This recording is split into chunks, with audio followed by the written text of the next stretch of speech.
is an embracing of people. Rahul Gandhi अब राजनीति नहीं बल्कि झूठ गढ़ने और देश के संस्थानों पर कीचड़ उछालने के धंधे में माहिर हो गए हैं। हारे तो ईसीआई बेईमान, जीते तो लोकतंत्र बच गया। यानी इनके हिसाब से जनता की मर्जी सिर्फ तब सही है जब कांग्रेस जीत रही हो। हालांकि अब धीरे धीरे करके इनका एटम बम सुतली से भी गया गुजरा साबित हो रहा है। कैसे, आपको सबूत के साथ बताते हैं। बेंगलुरु के महादेवपुरा को लेकर राहुल गांधी ने दावा किया कि 120 स्क्वायर फीट के कमरे में 80 वोटर दर्ज। सुनते ही लगा कोई क्राइम थ्रिलर फिल्म का ट्रेलर आने वाला है, लेकिन कैमरा पहुंचा तो मकान मालिक कांग्रेस का ही सदस्य निकला।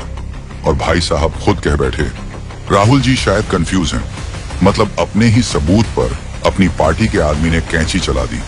इस रिसर्च के लिए इन्हें नोबेल इन कॉमेडी मिलना चाहिए।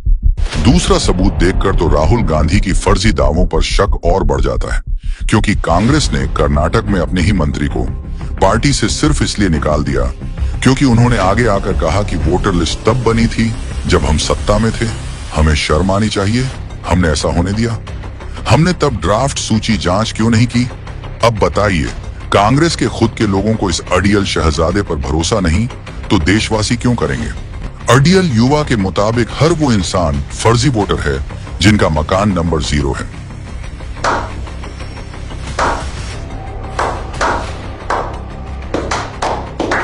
लगता है गांव देहात की गली में घूमने का अनुभव इन्होंने गूगल स्ट्रीट व्यू पर ही लिया होगा।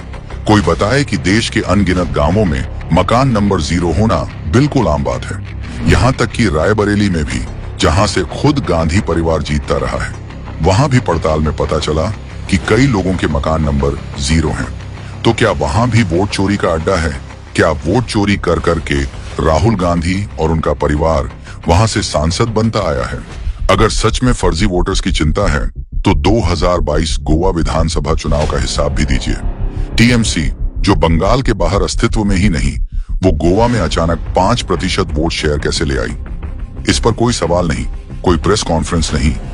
ये सब देखकर तो यही लगता है कि राहुल गांधी का दिमाग सच में गड़बड़ा गया है। एक तरफ तो कहते हैं वोट चोरी हो रही है, और जब सरकार बिहार में एसआईआर के जरिए फर्जी वोटर्स हटाने की कार्रवाई करती है तो ये दिल्ली की सड़कें जाम कर आम आदमी का जीना मुश्किल बना देते हैं। चुनाव आयोग ने इन्हें साफ कहा, अगर आरोप सही हैं तो सबूत दो, हलफनामे पर साइन करके दो। लेकिन हिम्मत नहीं है, क्योंकि सबूत ढूंढने से ज्यादा आसान है प्रेस कॉन्फ्रेंस में स्लाइड शो चलाकर जनता को गुमराह करना। आज हालत यह है कि इंडी वाले लोग ऑन रिकॉर्ड पर इनके दावे झुठला रहे हैं, लेकिन राहुल गांधी फिर भी यकीन दिलाने में लगे हैं, जैसे कोई बच्चा गर्म तवे पर हाथ रखकर भी कहे, देखो मुझे कुछ नहीं हुआ।